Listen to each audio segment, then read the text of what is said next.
Hi, you're on the Bible Forum. It is Sunday, September 30th, 2018. I want to talk to you a little bit about the social justice movement. The question becomes, should Christians be involved in the social justice movement? There are hundreds of social movement causes today. Animal rights, anti-bullying, anti-nuclear, anti-war in general. Black Lives Matter, Brights movement, children's rights movement, civil disobedience movement, conservation movement, ecofeminism, fair trade, plain ordinary feminism, gay rights, health at every size, Ku Klux Klan, Me Too, the Occupy whatever movement, sex workers' rights, social democracy, veganism, White Wednesdays. You know about that, did you? And women against war. These are just some of the things people are willing to take to the streets over. Now, while some of these are obviously right and good, and some are even basic, to say that a Christian should be involved in the social justice movement is to imply that what people call social justice today is universally biblical. And clearly it's not. Can a Christian take to the streets to support something that's not biblical, that doesn't have some semblance of support from the Word of God? I think not. It is most doubtful that the statement on social justice and gospel means or implies that Christians should not favor, should not pray about, should not engage in activities which clearly benefit godly values. At the same time, we really need to steer away from being swallowed up by every meaningful social issue that somebody can think up, largely to the detriment of our prime directive, which is to preach the gospel. For example, in Great Britain, police over there in one precinct are urging residents to call for help when they feel insulted. Call for help when you feel hurt emotionally or slighted.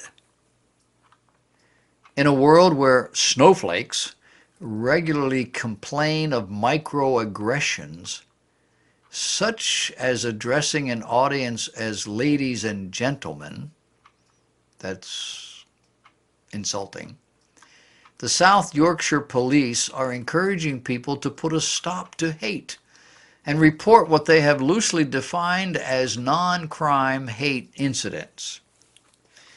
They admit they can only prosecute when the law is broken, but they can say some comments can feel like a crime to people who are affected, and they need to be reported. I guess somebody will go and have a fireside chat with them. I don't know. The Christian Institute said it successfully pressed the government in 2013 to modify its hate crime provisions to protect free speech.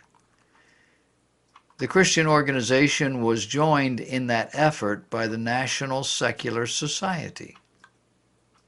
Then in 2014, the Institute helped lead another free speech campaign called Reform Clause 1. It opposed the antisocial behavior crime and policing bill, which outlawed being an annoyance. The South Yorkshire police were criticized on Twitter for policing thought crimes. One tweet called it a bridge toward totalitarianism. Another said you could probably just lock a good 25% of the public away now and call it crime prevention. One critic asked, just to be clear, you want me to phone the police when there hasn't been a crime, but somebody's feelings got hurt? This is where we're going. It is a lesson in how not to deal with actual crime. It's about parents who neglect their children socially, intellectually, developmentally, physically, but then turn around and want justice when somebody's feelings are hurt. And yes, it is a crime what the majority of parents are doing to children these days. In the world of reason and decency, no child would have a cell phone. No child would play any sort of video games to while away the hours. Alone? With mom and dad at work? But the argument is they need to be able to get a hold of me when they need me. They have to have a phone. And I say, okay, I understand that. I've had children. But it's called a house phone. They don't have to carry it around with them all the time. At school, it's called the school staff, the administration, the nurses, the janitors.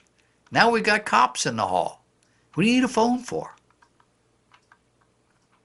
Children today know their parents are hovering in order to make certain their every need is met. And normal children tend to use that against them. Today, normal parents tend to do for their children what the children should be doing for themselves. And some of these same parents are not doing for their children what these same children actually need. Things like discipline, structure, moral values, accountability.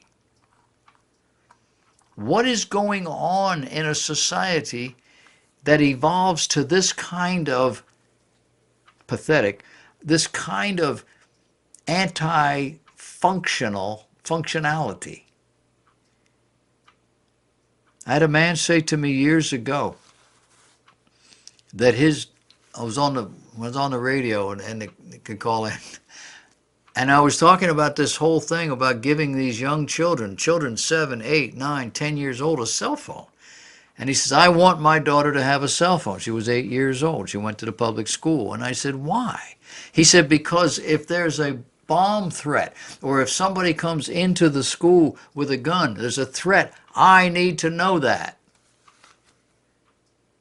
And I said, if any of those things happen, the police are going to cordon off an area at least 100 yards in every direction, and you ain't getting in.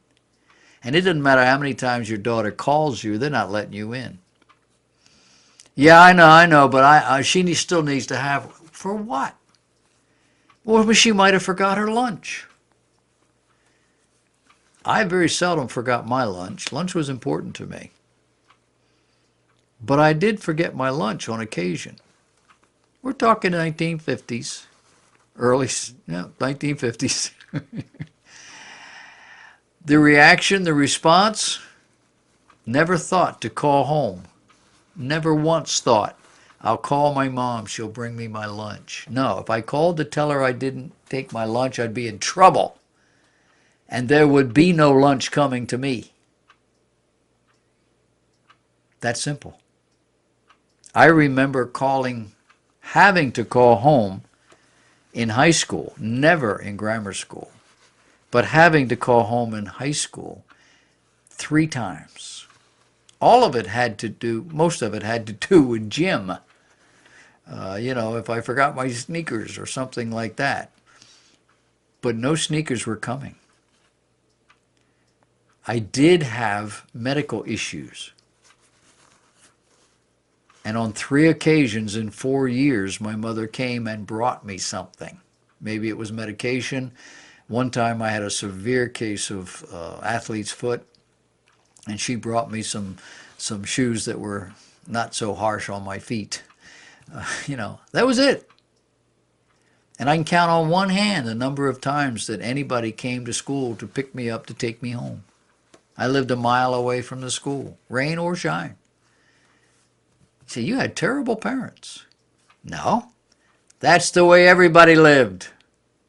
It was the 50s. Today, I want my child to have a phone. They got to get a hold of me. I want my child to have their own car.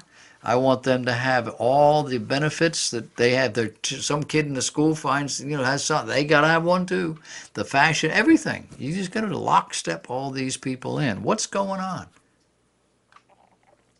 The children are in charge. That's what we have today. Children in charge. You talk about your snowflake generation, it's the parents. And this whole thing of social justice is a construct. In some cases to give people worth, and in other cases to defend people who really don't need defending. I say stop, think. Let's start raising children that can stand on their own 2 feet, not dependent on anybody. That would change society, wouldn't it?